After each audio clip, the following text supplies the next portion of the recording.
ఆవకాయ మన అందరిది, గోంగూర పచ్చడి మనదేలే. ఆవకాయ మన అందరిది, గోంగూర పచ్చడి మనదేలే. ఎందుకు పిజ్జాలెందుకు బర్గర్లెందుకు పాస్తాలింకెందుకులే. ఎందుకు పిజ్జాలెందుకు బర్గర్లెందుకు పాస్తాలింకెందుకులే. ఆవకాయ మన అందరిది, గోంగూర పచ్చడి మనదేలే.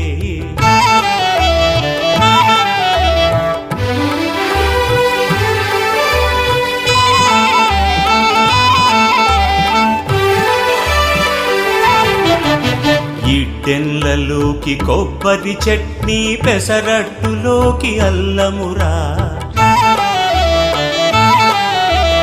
ఇడ్డెన్లలోకి కొబ్బరి చట్నీ, పెసరట్టు